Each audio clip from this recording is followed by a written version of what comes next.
It's so nice to be here. Welcome. Welcome to Pacific Unitarian Church this morning, this day. While we're still getting a little bit of a breeze, yay, we have this opportunity to be together in community. I know I've been away for a bit. A lot of people are talking about they've been away for a bit, and it is really nice to see your faces again. I'm happy to be back. But I was happy to be traveling, don't get me wrong. Anyway, this is a time where we get together in community, a time of joy, comfort, sometimes challenges. This congregation is a place where we come to learn more about being human, being together, relating together, and understanding, because we're all on the same journey, and that is to be an open, accepting, and tolerant community, and a congregation who can honor the inherent worth and dignity of all who enter here, and those we have yet to meet. We know we're not there. We'll never quite be there because there's always a step to take further, and that is the joy of the journey. We learn how to listen, forgive, be vulnerable, share our thoughts, and how to create trust and compassion in one another. After our service today, we're having lunch on the patio. The suggested donation is $5. If you would like to donate more, that's lovely. If you don't happen to have $5, please take a plate. We wouldn't stop you. If this is your first time ever visiting us, lunch is on us. I have a couple more announcements today. Do we have Lily and Caden in the room? We have Lily and Caden in the room, and they have a brief announcement for us. Hi, guys. So a lot of us know Camp de Benneville, and a lot of us have been there before. And Caden and I are the new elementary deans for camp. So I just wanted to say that if any of you guys know elementary schoolers that would be interested in coming to camp, come talk to us. There's a winter camp and a summer camp. And if they're young, at the winter camp, the parents can go with to see if they'd like being alone. So the kids are young. So basically, if you are an elementary schooler or you know any, come see us and we'll get you up in camp. Yeah. And when does summer camp start? Do you know offhand? It's July. But it's not July anymore, so that's not. No, It's gonna be the it's next year. But we're talking about winter camp this year. Winter camp. Yeah. So winter camp this year and summer camp next year. Yep. Mm-hmm. Okay. Thank you, guys.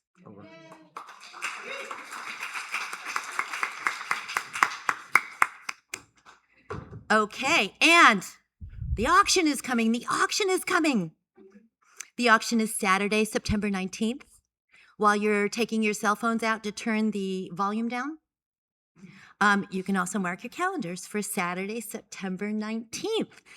Save the date, tell a friend. We are looking for trips, dinners, tours, experiences of almost all kinds. What would you like to offer for the auction this year?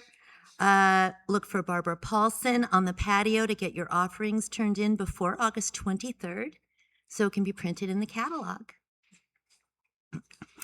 The social justice movie is The Last Repair Shop. This month, the social justice movie is on Friday, August 28th. That's unusual. So if you're a regular visitor, make sure you know it's the 28th. And if you're not a regular visitor because you can't show up on its regular date, maybe you can show up on the 28th. And it will be the August-September movie. So there will be one for both August and September. Oh. Okay. And now our water ceremony is coming up. The water ceremony when we gather together after everyone's been on their various journeys over the summer. And it's a lovely time to share some water for where you've been, if you've been able to gather some from a trip, or whether it's a symbolic vial of water that you share. It's a beautiful welcome back ceremony that we have. And we have some vials for you that are going to be handed out by our ushers so that you can bring in some water. These vials are glass, as they are more eco-friendly that way, but that makes them less drop-friendly. So I was just giving you a heads up on that.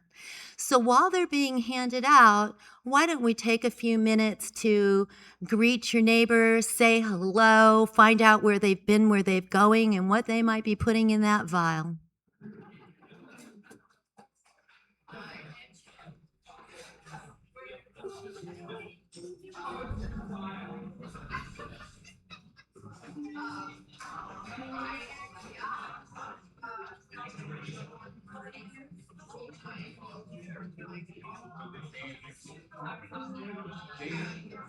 I like your shirt. That's great.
Let's see if I can do this.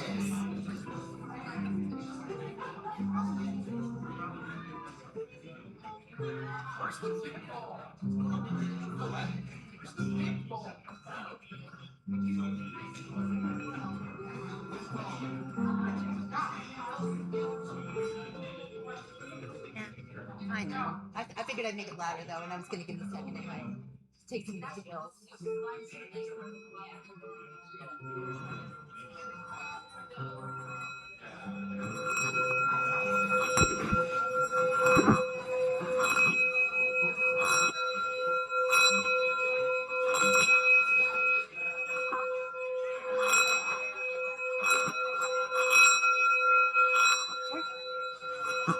Oh well. How was that for subtle? Okay, we're done.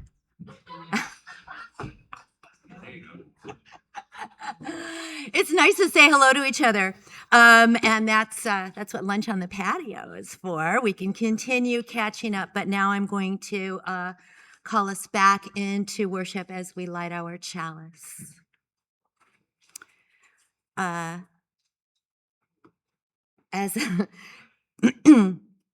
the flame of our chalice this morning is a symbol of the warmth and brightness of our connections, the flame that lights our way back together again from our separate lives, and it lights our way forward into community wherein there is promise and renewal.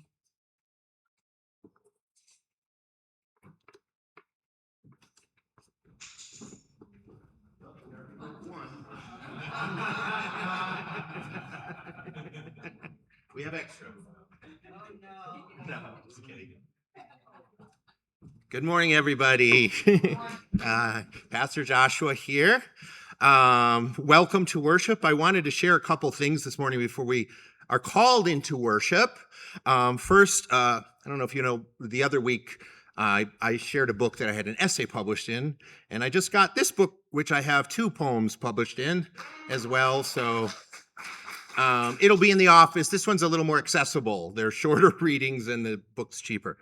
Anyway, I also wanted to share some things. I don't share too much that often, but while I'm sharing, although we can't, as you know, endorse any candidate, I can share. Let's see. Good news, something I'm proud of about a brother of mine, a friend of mine, who I know very well, who spoke at my ordination, who is now in the political limelight. So do we have the video? I forgot to even ask. He spoke at my ordination. Joshua, Mabruk on your ordinance. We pray that God allow you to use your training and your abilities to bring people together, to heal those who are sick and are injured and who are spiritually unwell, to create community from one another, and to bring folks who've in the past been at odds and allow them to see one another as brothers and sisters for good and for healing. And so just really grateful to you for all the work that you've already done, the work that you're going to do, and excited for the future that you're going to help build. Grateful that folks like you are engaged in the work of building spiritual community. And I hope that we can continue to be brothers in that spiritual community that you're building. Hope that we get the opportunity to see each other soon. I'm sorry that I couldn't be there in person. Yeah. Abdul Sayed won the primary. He's the Democratic nominee, primary candidate for Senate in Michigan. Yeah. And he's a friend of mine.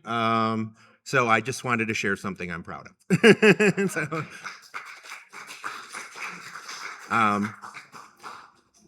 And now, without further ado,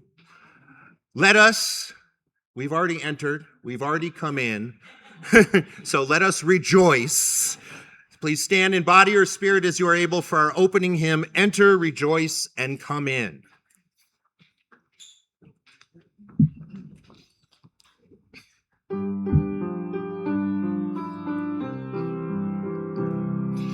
Enter, rejoice, and come in. Enter, rejoice, and come in. Today will be a joyful day. Enter, rejoice, and come in. Open your ears to the song. Open your hearts, everyone.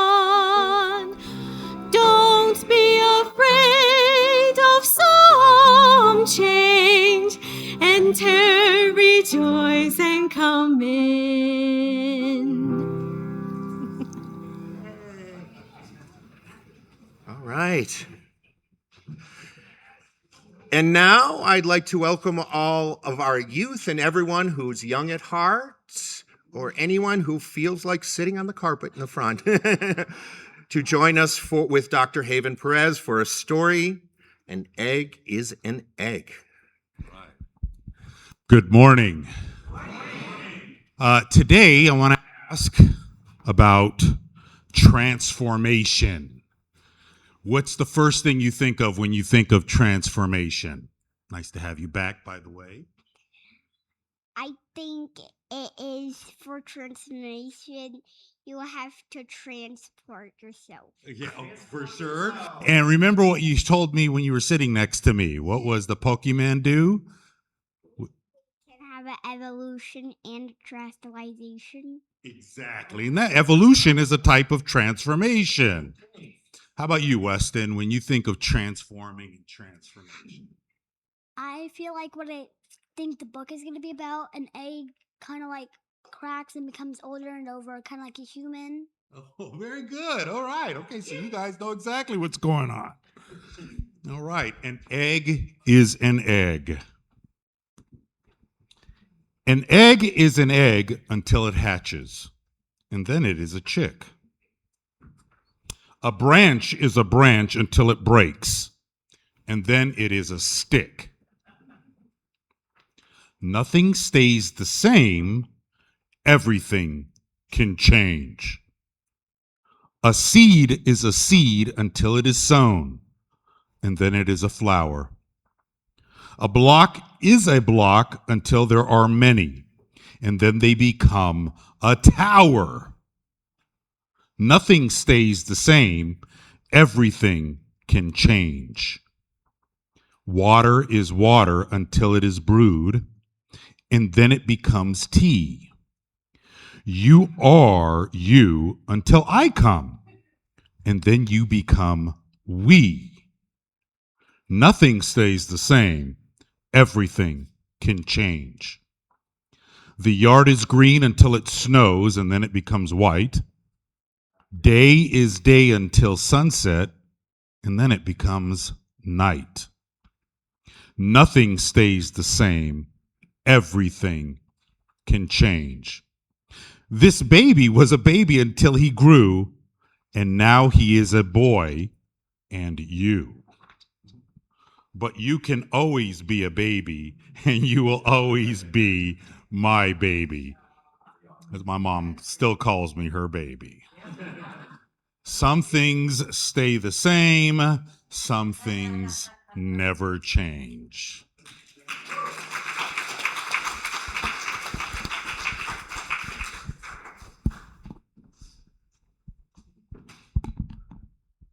Go now in peace. Go now in peace, go now in peace. May the spirit of love surround you everywhere, everywhere you may go.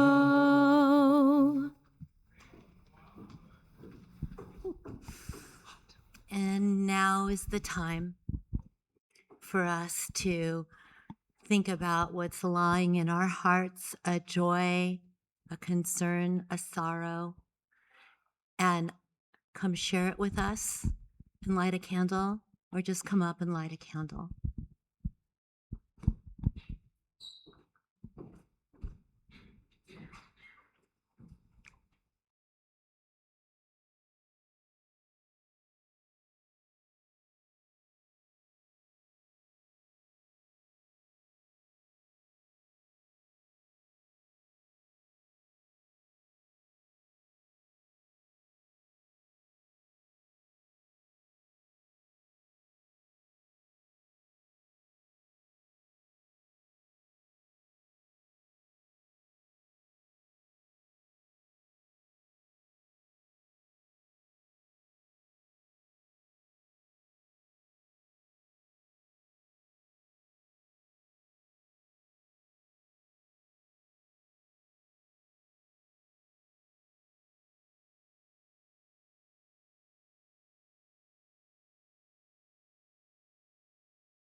get the chance to attend any of our cups, our pagan group events, you should, absolutely.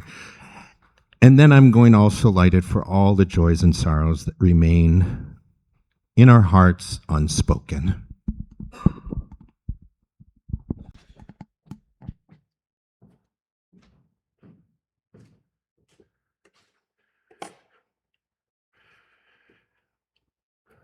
We're going to conclude the joys and sorrows with another litany today. Time for Transformation by Kate R. Walker. There it is. You will read, I'll start. You'll read where it says all, if you would. A time for transformation, a buttery, this is an image. That was the image where I got the thing, so. Imagine a buttery yellow full moon, half covered by lacy leaves and branches. For our Earth, our ancient mother, blue-green planet of the galaxy, harbinger of lives beyond measure, we honor you with our humble presence. We bow with humility and gratitude. For the plants that have sustained our bodies, wheat, corn, peas, tomatoes, peppers, and soybeans. For the live species providing rich protein. Fish, poultry, pigs, and beef, we offer our thanks for the circle of life. We pledge to transform our lives. For the waters that give us daily life, from ocean depth to rocky cliffs, from Arctic ice to beaches and small streams, from lofty cloud to precious cup at our lips, we remember our dependence. We pledge to transform our lives. For the mountains rising to challenge our greatest aspirations, for the deserts transformed in a torrent of rain, for the forest thick with trunks marked by rings of wisdom, for roots interconnected web, for the new life within the heart of a seed, our souls respond in awe. We pledge to transform our lives. For the millions of species microscopic in the soils under our feet, to the pads, paws, and multi-toed, for the feathers and scales, for minuscule eyes open only under the moon's soft guidance, and for the lichens and mosses pushing onto the leaves and rocks, we honor your existence. We pledge to transform our lives. For all of us descendants of the first primates, for those who sleep under the same blessed skies, for those who breathe the same oxygen feeding our heart, for those who need love as much as I, and for those who yearn for the ease of compassion's release, we remember we are not alone. For the interconnected web of existence, and I pledge to transform my life in yours. Thank you for that pledge. Please remain seated. For our centering hymn, we give thanks.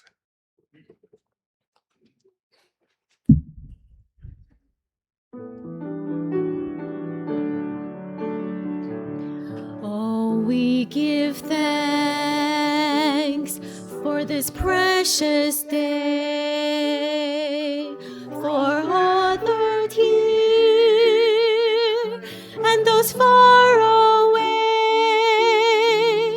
for this time we share with love and care. Oh, we give thanks for this precious day. Oh, we give thanks for the old and young, for a time of wonder, joy and fun, for all we give as we grow and live. Oh, we give thanks for the old and young.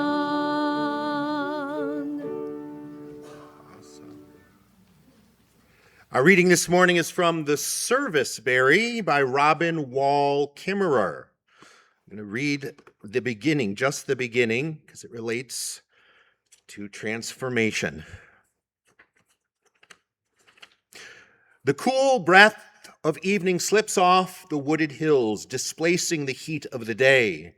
And with it comes the birds, as eager for the cool as I am. They arrive in a flock of calls that sound like laughter, and I have to laugh back with the same delight. They are all around me, cedar waxwings and catbirds and flash of bluebird iridescence. I have never felt such a kinship to my namesake, Robin, as in this moment when we are both stuffing our mouths with berries and chortling with happiness. The bushes are laden with fat clusters of red, blue, and wine purple in every stage of ripeness. So many you can pick them by the handful. I'm glad I have a pail, and it's getting pretty heavy. The birds carry their berries in the buckets of their bellies and wonder if they'll be able to fly with so much cargo. This abundance of berries feels like a pure gift from the land. I have not earned, paid for, nor labored for them. There's no mathematics of worthiness that reckons I deserve them in any way. And yet, there they are, along with the sun and the air and the birds and the rain, gathering in clouds and towers of cumulonimbi, a distant storm building. You could call them natural resources or ecosystem services, but the robins and I know them as gifts. We both sing gratitude for our mouths full. Calendar plants, like serviceberry, are important for synchronizing the seasonal rounds of traditional indigenous people, who move in an annual cycle through their homelands to where the foods are ready. Instead of changing the land to suit their convenience, they transform themselves. They change themselves. Eating with the seasons is a way of honoring abundance. By going to meet it when and where it arrives. A world of produce warehouses and grocery stores enables the practice of having what you want when you want it. We force the food to come to us at considerable financial and ecological costs, rather than following the practice of taking what has been given to us, each in its own time. These serviceberries were not coerced, and their carbon footprint is nothing. Maybe that's why they taste so good. They come only this time of year, these ephemeral sips of summer, without the aftertaste of harm. The serviceberry. So, the other day, my youngest daughter asked me if she could have a ride. Not an unusual request. And of course, I said yes. I sometimes wonder why she's not motivated to get her driver's license. Anyway, we'll figure that one out. But secretly, I love that she hasn't, because it's one of the only few times she lets me spend time with her. Yeah, that's okay. She was going to a workshop, and she even told me I could attend with her if I wanted. So delighted for the rare opportunity to share her interests, I joyfully accepted. The event was a tutorial on how to forage and process acorns for food. Hey, probably has more career possibilities than being an actor, which is what I told my parents I wanted to be at around the same age. So my daughter's commitment to the earth and the environment is really impressive, and she regularly takes the initiative to learn how to better live her values. So I was happy to tag along and to learn something new. It actually astonished me that, having been surrounded by acorns my whole life, I don't know if you all know this, I had no idea that all acorn species are edible. Did you know that? The only use I ever had for acorns was in dad jokes featuring squirrels going crazy, or to use the cap of the acorn nut, or cupule as I now know it's called, as a whistle to annoy my friends. Those are my two uses. You can use it as a whistle. When I heard that they were actually edible, I wondered why I didn't see more acorn-based foods. And I don't think I've ever even tasted anything made with acorns, except maybe for in a Korean restaurant where they're apparently used extensively.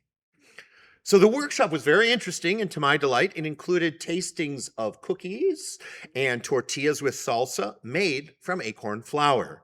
They were delicious. And I soon realized, however, why I never knew acorns were edible. Because before they can be eaten, they have to be processed. You cannot just eat them. You have to leach out the tannins that can make you sick. And most often, they are then ground into flour because acorns are so small, that means you need a lot of acorns to make a little flour.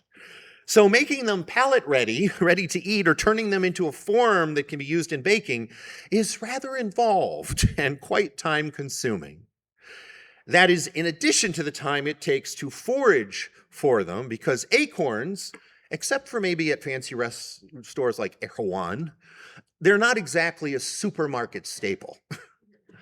So I figured, okay, interesting workshop, but we won't be doing this. And then a few days later, I came home and my daughter was out of the house. And she doesn't drive, so I asked my wife where she was.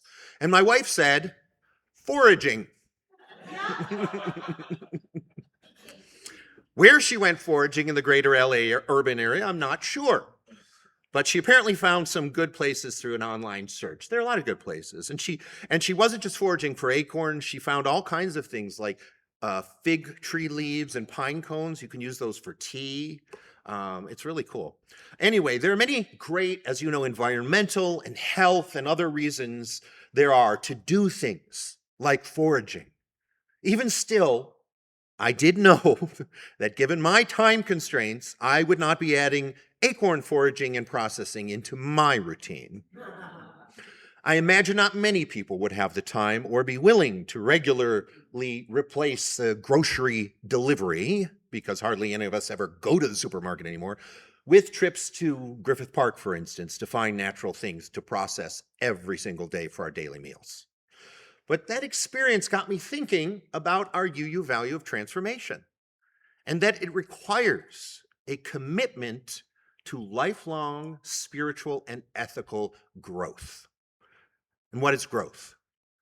It's changing the way we do things, the way we interact with ourselves, with each other, with the world. And that change is often difficult, and it's often time-consuming, like the acorn foraging process.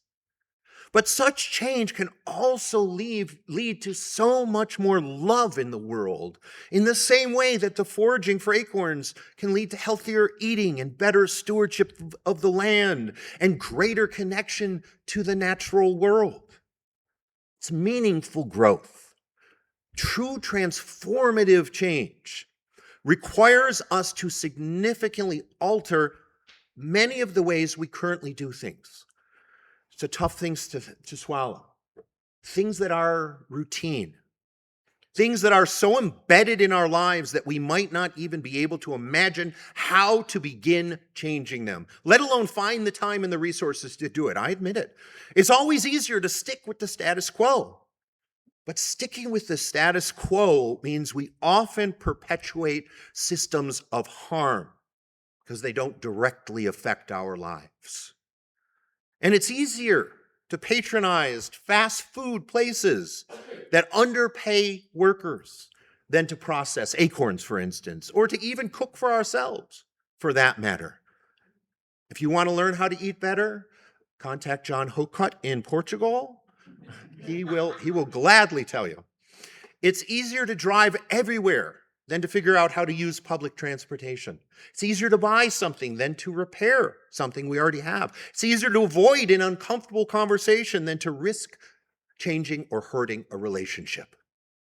And sometimes it's easier just to continue doing what we have always done because we've convinced ourselves that our individual action, our personal actions and choices, they can't really change anything. But our value of transformation asks us to reconsider that if we want to live it. We all need to be foraging for acorns, not literally, then figuratively. Acorn foraging may not be the life transformation you choose or are even able to do. I mean, it's not mine. But when we mindfully observe our day-to-day actions, we will come upon things that can be done in ways that allow for spiritual and ethical growth for ourselves, for the greater community. Things that either help more or things that just harm less. These will almost certainly not be processes that we want to or can easily change. But to live our values better, we must really look at how we do things. I like to think of difficult transformations as a spiritual practice through which I grow. It's a ritual of the earth seed kind. Does anyone know the reference to earth seed? Octavia Butler, that's right. Earth seed, for those who are not familiar, is a fictional religion created by the amazing author Octavia Butler for her series of books, including the Parable of the Sower and Parable of the Talents. It teaches Earthseed that humanity must not only accept, but actively shape the constant flow of the universe rather than fight it. In Earthseed, change is divine. Change is God. In a previous sermon a while ago, I titled God is Change. I quoted Butler's most famous line about Earthseed: all that you touch, you change. All that you change changes you. The only lasting truth is change. God is change. And another famous quote from the series relates to transformation. Hidden within change is surprise and delight and confusion and pain and discovery and loss and opportunity and growth. Remember, our UU value of transformation requires a commitment to lifelong spiritual and ethical growth. So I'm talking about a made-up religion today for a couple of reasons. First, Unitarian Universalist sources are incredibly broad and lenient. We have always been willing to find wisdom in unexpected places, but also because Butler based the foundations of Earthseed on very real and important theology and ethics with which UUs relate. Everyone can relate. She was inspired by Buddhism's central tenet that everything is impermanent and change is the only lasting truth. She also drew from Ifa, which is the ancient West African Yoruba spirituality, which emphasizes this fluid relationship between the human world and destiny and the constant reshaping of our reality. And for you atheists out there, in Earthseed, there's no creator God, since God is the process of change itself, a process which is indifferent, doesn't care, is ongoing, and is completely unavoidable. And for you humanists out there is no afterlife in Earthseed. What matters is the future of humanity. Humans not only have the power, but we have the responsibility to shape God through conscious foresight, through planning, through adaptable action. And calling back to a sermon I gave a couple weeks ago on interconnectedness, the universe is interconnected. What you alter alters you in return.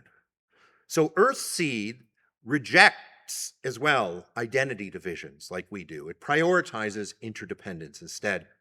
And the spiritual practice of Earthseed includes what we do: learning, gathering resources, developing practical survival skills. In other words, it isn't simply about we got to accept that change happens. It is about recognizing that change is happening all the time and then asking ourselves, what are we going to do with it? How will we shape it, or can we shape it? Or how will we allow it to shape us? And Earthseed is legitimate because it shows up in real life uses. Countless social justice groups have used God is change as a motivational slogan. For a specific example, the People's Kitchen Collective, it undertook an effort they called Earthseed. a people's journey of radical hospitality, which led to them partnering with world mutual aid groups like the Community Action Network right here in Los Angeles, which feeds people on Skid Row. In fact, Earthseed is so connected to real life that through her process of creating it, Octavia Butler made predictions. You should read the book. I'll give you one. They have come true in ways that can be unsettling. In her book, Parable of the Talents, a far-right, ultra-nationalist, religious crusader named Andrew Steele Jarrett runs for the US presidency long before we knew about Trump. And Jarrett's campaign slogan is, "Make America Great Again." That's only one of the predictions. There are others. Butler chose this phrase because she analyzed patterns of demagogues who appeal to an idealized past, especially during difficult economic times, which sounds familiar. I realize I've brought in quite a bit today to think about. So let me tie it all together. Living our UU value of transformation means working through difficult changes to our status quo practices based on the idea that change is God, that change is divine, that it's going to happen anyway, and we can shape it, as described by Earthseed, Octavia Butler's made-up religion. Because within tough, necessary, and transformative change lies that spiritual and ethical growth that we seek for us and for the world. So I ask you, who's going to be foraging for acorns later? Let me ask you something else. How are you foraging for acorns? What are the things in your life that you know could be done differently, but that you have gotten so accustomed to doing that changing them seems almost impossible? Are you changing your diet to be more earth-friendly, even in simpler ways? Are you working from home using public transportation, keep more cars off the road? Are you learning something that might make you more self-sufficient? Perhaps your transformation has nothing to do with the environment at all. Maybe it's relationship. Maybe it's learning to listen more carefully. Maybe it's speaking up when you have historically remained silent. And that's one thing I'm doing. Certain people in my family have a very strong connection to Zionism in Israel and the Israeli government. And although many of them are also very progressive in their politics, they are now stumping for a MAGA candidate because of a false belief that supporting Dr. El-Sayed as a senator from Michigan equates to supporting anti-Semitism and the destruction of Israel. I have long been a problem avoider, and I haven't engaged with my family on issues with which I disagree strongly. But I'm transforming my actions, I have to, and beginning to actively engage with them to defend ideas and candidates, not only that I personally support, but that are society-saving, that are essential, that are too important not to talk about. It's a terrifying change for me as a problem avoider, but it is already leading to significant growth for me. And if I do it mindfully and with love, hopefully it will lead to growth for my family too. And ultimately, if Dr. Abdul El-Sayed becomes a senator, it will lead to spiritual and ethical growth for the country as well. That is what transformation asks of us. Not that we suddenly become perfect, not that we abandon everything familiar, and not necessarily that we start foraging for acorns.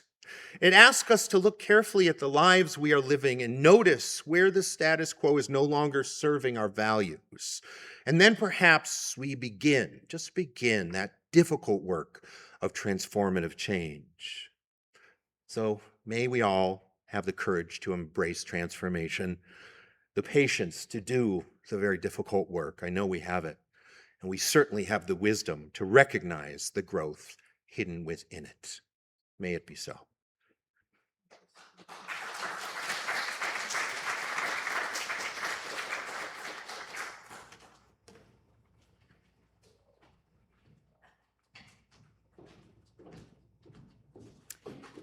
And now it's time for our offertory, where you can support our community with something other than your time and your talent.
Brandon Pineda. And I apologize, I didn't put in the program. Our very own Jenny Chen is also singing. And we'll just go to the closing words. So if you would rise in body or spirit as you are able, and if you'd like, grasp each other's hands. We're going to continue with our closing words. This beloved community is dedicated to the proposition that within all our differences and all our diversity, that there is a unity that makes us one, a bond that holds us together in spite of time and death and the space between the stars. We rise in silent witness to that unity. May the blessing of love be upon you. May love's peace abide with you. May love's presence illuminate your hearts now and forevermore. So be it. Amen. Ashe. Shalom. Salam. Namaste. And blessed be. And now our service truly begins. Please stay for the postlude.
Jenny Chen and Brandon Pineda.